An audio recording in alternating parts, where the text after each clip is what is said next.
Remember how 2 days ago I said it was a pretty slow week in Hello Kitty Island Adventure? Turns out, as of today, it's pretty much the opposite in terms of news. First off, one of the things I missed in my video the other day, you've noticed the feather wings from 2024's Spooky Celebration are missing. In a response to the bug reports, we did find out those will be coming in Sunblink Mail, which is great because they come in something like 18 different colors. And it sounds like we may be getting that many in the Sunblink Mail. So that'll save us some spooky treats. And I also mentioned on Monday that I anticipated the next event would be the Interlude of Dreams. This is the event that replaces Hello Kitty's 50th, and that means we should see the return of Bow Blossoms, all those Hello Kitty 50th things. We just got the new login bonus calendar, and with the login bonus calendar, we got our first sneak peek at the theming of this event, and it looks like it's sci-fi. So these are looks unlike anything we have in the game right now, and I'm very curious to see how this event works. Last year we had Hello Kitty collectible cards. We don't know yet if those are going to return, and we had to jump through bubbles, and the bubbles doubled as an ingredient. It seems like there's a pretty good chance that that'll return. I'm excited to see what this new event is going to be like, what the rest of the clothing and furniture looks like, and how long it'll run. We won't have to wait long though, because this event starts this weekend. And now for the really big news. We knew in October we'd be getting a City Town announcement, and not only did we get a City Town announcement today, we also got information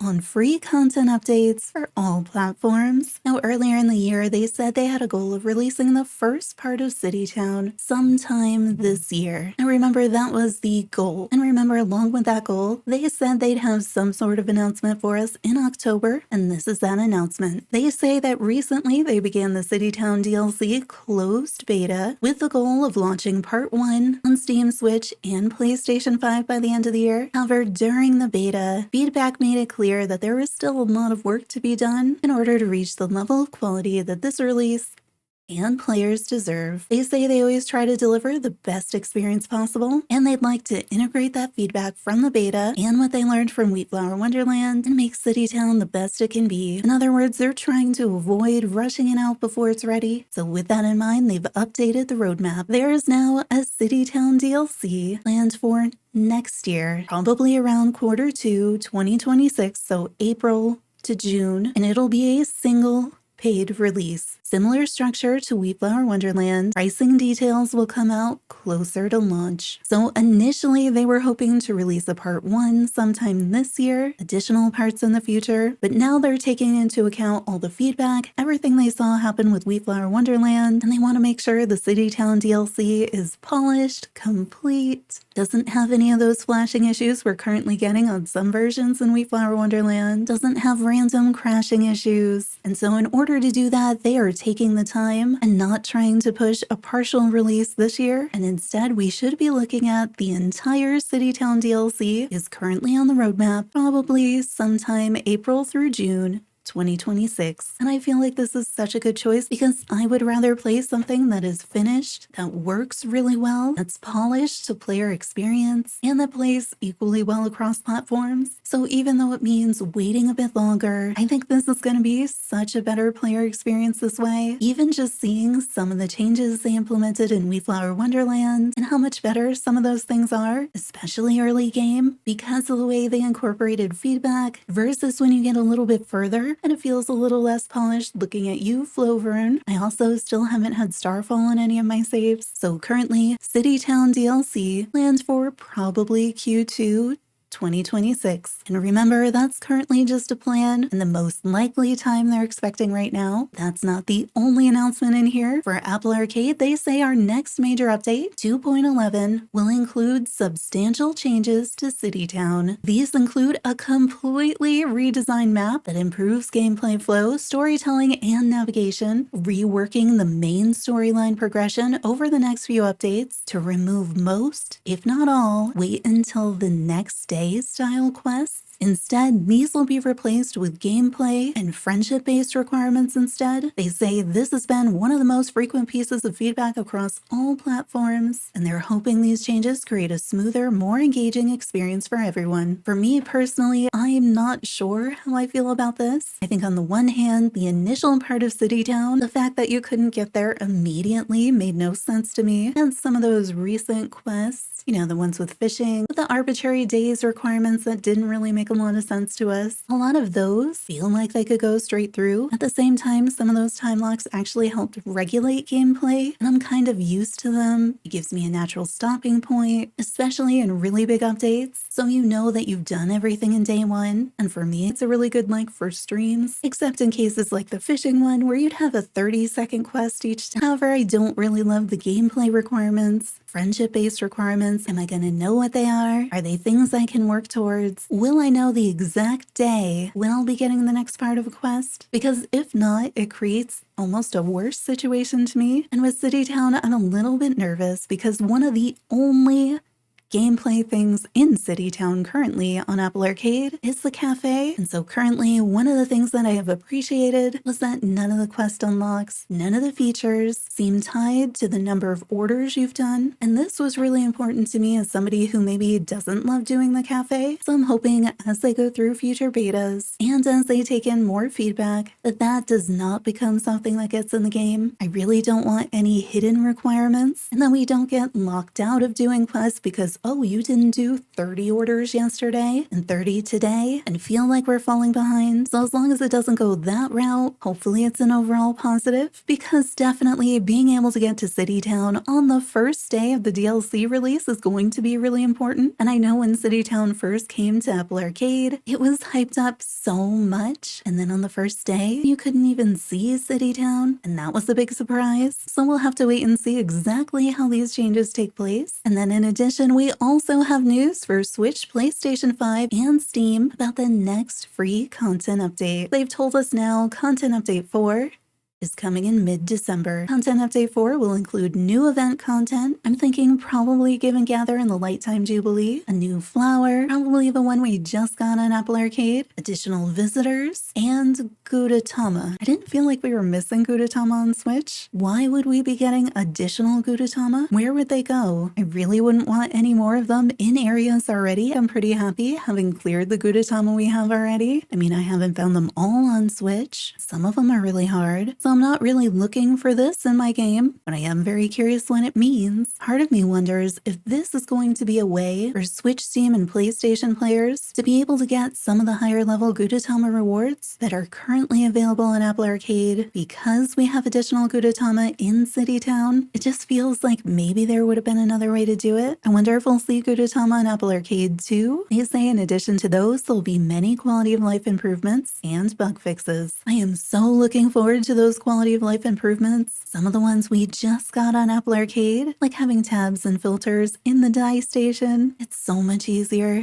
So all of the things like that we've seen in recent Apple Arcade updates will be in free content update 4 on Switch, PlayStation, and Steam in mid-December. I imagine the City Town DLC will be way more than what we see on Apple Arcade today. I'm definitely interested to see how the map redesign works in City Town and Apple Arcade. That gives us kind of a long time for Apple Arcade to test it, give feedback on the map, anything new that they add to it. So hopefully by the time it comes to Switch, Steam, and PlayStation, it feels more finished, it feels more polished. I'm also kind of wondering what more is out there we still haven't seen beyond the fog. I wonder if we'll see that on Apple Arcade before it comes to the DLC. They did also say that in the future they'll try not to communicate so early on future DLCs and projects like that they really like to be transparent as much as they can, and everybody wants to know updates and news, but in reality, development timelines shift all the time. They were really hopeful that they could release something this year, and then having that shift can lead to disappointment if you were really looking forward to City Town this year, and then it has to shift to next year. So in the future, we probably won't know very much about the DLCs until they're definitely ready. And they said this time they did try to communicate only when they were very confident in them, but even that left room for error. So we'll probably see a bit less communication moving forward. I do appreciate that it's been fairly consistent from the beginning. We never had a firm release date. They always talked about it in terms of it being a plan, what they would really like to be able to do, what they were working towards. So with Citytown, we never got a situation where they told us it was coming for sure and then had to change it. We have never seen any advertisement for Citytown, any mention of Citytown on other platforms. So it's not like we were ever anticipating it being part of the base game. We knew the base game was complete at launch and only included Friendship Island and the biomes listed there. And we always knew that Citytown was going to be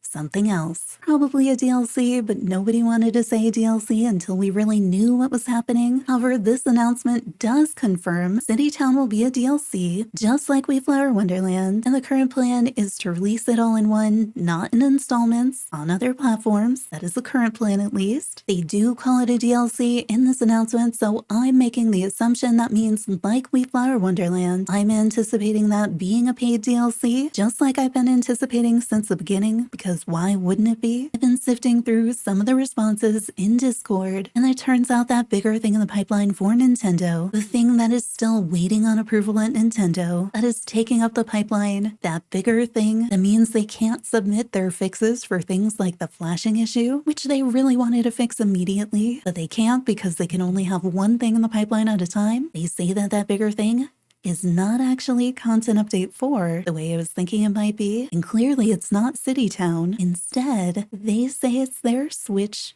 2 work. So it sounds like we may be getting a Switch 2 update or version or optimization or something for Hello Kitty Island Adventure. And we don't have an official announcement on anything like that, but it does say for Switch specifically, they're currently blocked on updating it until their Switch 2 work gets through the pipeline. And that's why they haven't been able to address the flashing issue yet. In the comments, they also say they are disentangling some of the Citytown things that show up in regular collections, like the Gudetama. So those will be separate, discrete collections in the future. So like I was talking about with Content Update 4, why would they add new Gudetama? Could it be so that Switch and Steam and PlayStation players, to get some of those additional Gudetama rewards that Apple Arcade players only get by doing the Gudetama in Citytown? And it sure seems like that's the case. Later on in the comments, they do confirm Switch 2 is in review, but they have no idea about the review timeline and therefore no idea about the release. They also mentioned that part of the delay on Citytown is because the beta testers made it clear that Citytown felt lackluster, especially coming off of Wayflower Wonderland, so they're now planning additional development. A bit later in the thread, they do sum up that they've heard feedback, and they say some people are disappointed that it's a paid DLC because some people thought it might have been implied to be part of the base game. They emphasize that they were very cautious in all of their Steam, PlayStation, and Switch marketing to talk about and only show the content that was actually available on the platform, only Friendship Island. They very consciously never used images or descriptions that included Usahana or Citytown, and while they didn't know for sure at the time if it would be free or paid, they wanted to leave the option open for either, and they tried to be very cognizant that no one would buy the main game because, say, they saw Usahana on the Steam page. And that has been exactly what I've seen. At no point have we seen Usahana or Citytown as part of the base game or being included in the deluxe version. So there's never been any mention of that, and it's never even been implied in any of the official messaging. They say people are also disappointed that it's a paid DLC because they feel the main game is already expensive. It goes on sale quite a bit. They say at the end of the day, they hope people feel the main game was worth the price. I feel like it was because I can get so many hours of play out of it, and they hope that the DLC they release is also worth their price. They are still releasing free content updates. Those are no additional cost, and they say they want to continue to have both free and paid additions to the game. They say people are disappointed by the delay, and they say so are they. They were really excited to bring Citytown to folks this year, but the beta feedback made it clear that if they released it this year, they'd be releasing something below their quality bar, and they'd rather wait and have players disappointed now by the delay than rush and have players disappointed by something they paid for. And this is a decision I wish more games would make, because it makes such a difference. It just better be bug-free. It better run beautifully on the Switch by the time we get there. And I am so happy that they're taking feedback seriously. They're trying to make it the best they can. You say people are disappointed by the communication around the release, and they say, yeah, that one's on them. They feel like they were quite confident that they'd be able to release City Town initially as a part 1 this year, and that's why they talked about it, and that contributed to the additional disappointment. And so they say they're going to give less frequent updates, or simply say, still working, nothing new to announce. So there'll be less transparency into the development, because at the end of the day, development is always going to have bugs and setbacks, and they don't want to lead to continuous player disappointment. And I understand. We've seen little bits of this in the tiny updates on Apple Arcade, but those were a bit smaller. Because if it didn't come this 6 weeks, maybe in the next 6 weeks, or the 6 weeks after that. But in some of these things that are much bigger, take much more time, those sorts of delays are much, much, much bigger. And I think the player base isn't really used to that communication. So it's disappointing, but hopefully it'll lead to better clarity, even if it's not immediate transparency. They also hear that people are disappointed by the delay on top of a lack of bug fixes. They say this is clarified in some of the other feedback threads. Some of the existing Wheatflower Wonderland issues can't be fixed, particularly on Switch, until that Switch 2 update is through the pipeline. And since they don't know how long that'll take, they can't make any official announcements about there being a Switch 2 update, and they can't make any announcements about the Wheatflower Wonderland patch. They're basically going as fast as they can and waiting on Nintendo, and they clarify any collections that currently have a City Town element, like the Gudetama, are being disentangled and fully separated, so no one's collection will be at risk if you don't end up getting the City Town DLC. So I know that was a lot of information. So to recap, going forward, we'll see a little bit less of the information on things in development and going for much longer periods where they can't say anything. But hopefully then the announcements we do get will be full announcements with much greater certainty. But for now, what we do know, City Town is not coming to other platforms this year. It is now confirmed as a paid DLC. The current plan is next year, most likely in Q2. That means April through June